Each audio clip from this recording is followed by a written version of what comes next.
The Great Discovery.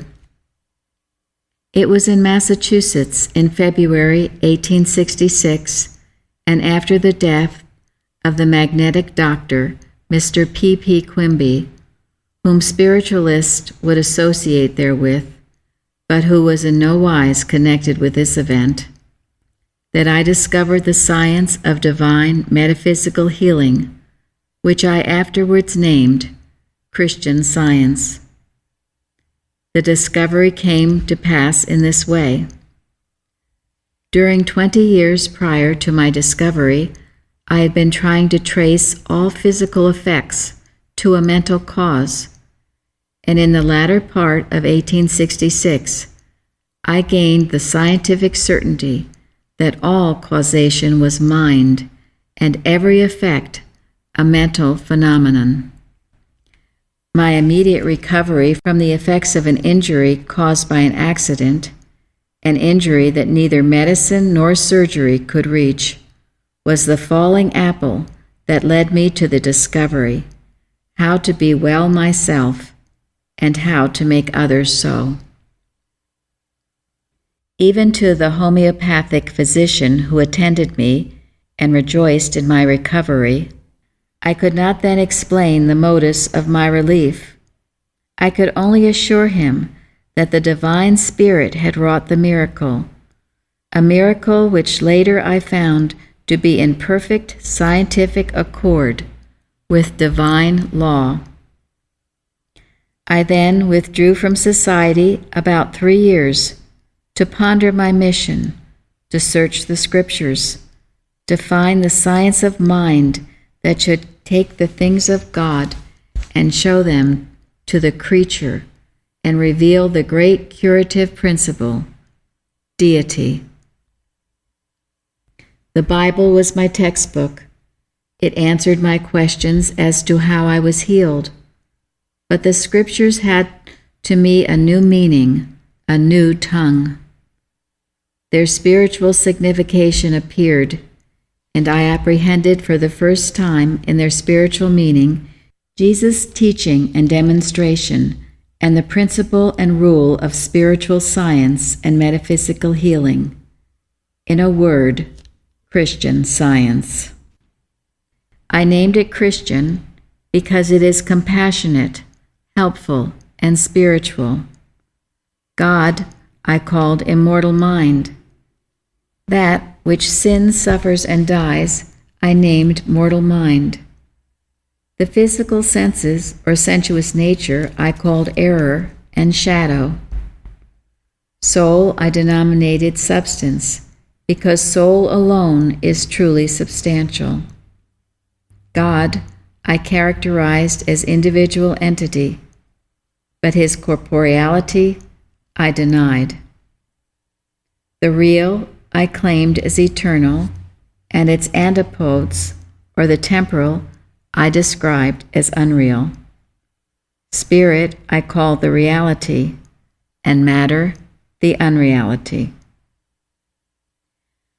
I knew the human conception of God to be that he was a physically personal being, like unto man, and that the 5 physical senses are so many witnesses to the physical personality of mind and the real existence of matter. But I learned that these material senses testify falsely, that matter neither sees, hears, nor feels spirit, and is therefore inadequate to form any proper conception of the infinite mind.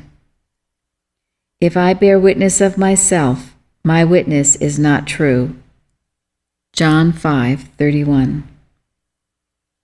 I beheld with ineffable awe our great Master's purpose in not questioning those he healed as to their disease or its symptoms, and his marvelous skill in demanding neither obedience to hygienic laws nor prescribing drugs to support the divine power which heals.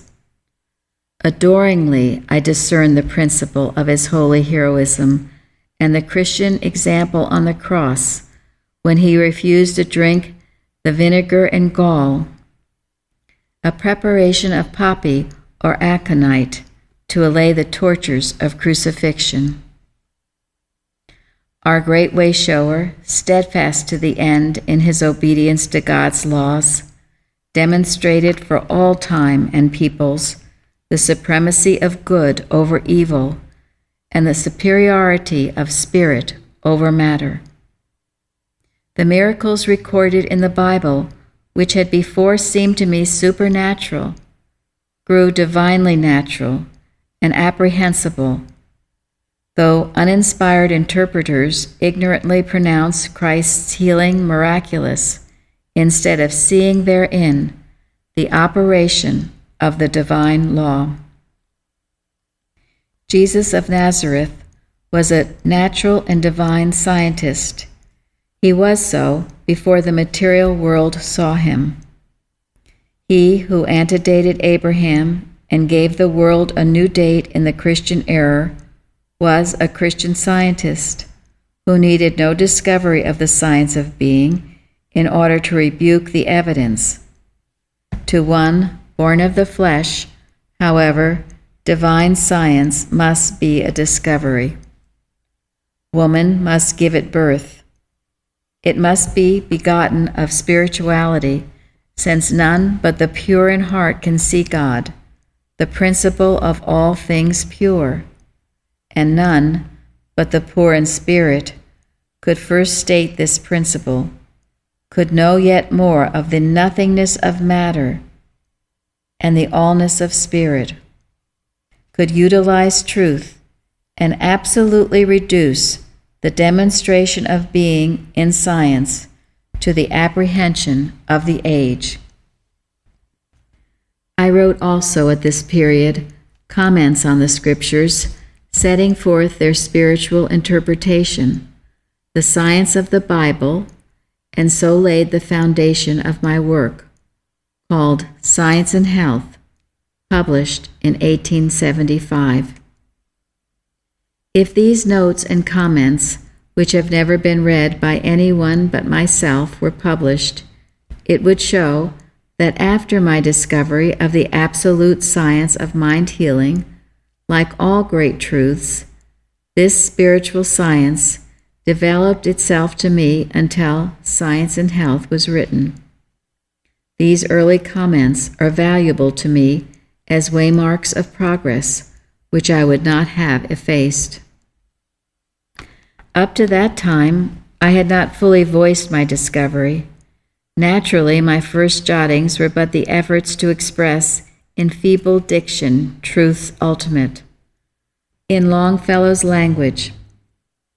But the feeble hands and helpless groping blindly in the darkness touch God's right hand in that darkness and are lifted up and strengthened.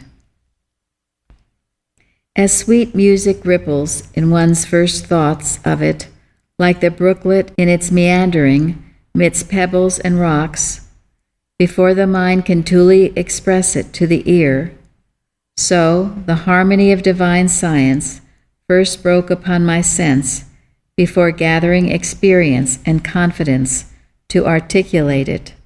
Its natural manifestation is beautiful and euphonious, but its written expression increases in power and perfection under the guidance of the great Master. The divine hand led me into a new world of light and life, a fresh universe, old to God, but new to his little one. It became evident that the divine mind alone must answer and be found as the life or principle of all being, and that one must acquaint himself with God if he would be at peace. He must be ours practically, guiding our every thought and action, else we cannot understand the omnipresence of good sufficiently to demonstrate even in part the science of the perfect mind and divine healing. I had learned that thought must be spiritualized in order to apprehend spirit. It must become honest, unselfish, and pure in order to have the least understanding of God in divine science. The first must become last. Our reliance upon material things must be transferred to a perception of and dependence on spiritual things. For spirit to be supreme in demonstration, it must be supreme in our affections, and we must be clad with divine power. Purity, self-renunciation, faith, and understanding must reduce all things real to their own mental denomination, mind, which divides, subdivides, increases, diminishes, constitutes, and sustains, according to the law of God. I had learned that mind reconstructed the body and that nothing else could. How it was done, the spiritual science of mind must reveal. It was a mystery to me then, but I have since understood it. All science is a revelation. Its principle is divine, not human, reaching higher than the stars of heaven. Am I a believer in spiritualism? I believe in no ism. This is my endeavor to be a Christian, to assimilate the character and practice of the anointed. And no motive can cause a surrender of this effort. As I understand it, spiritualism is the antipode of Christian Science. I esteem all honest people and love them, and hold to loving our enemies and doing good to them that despitefully use you and persecute you.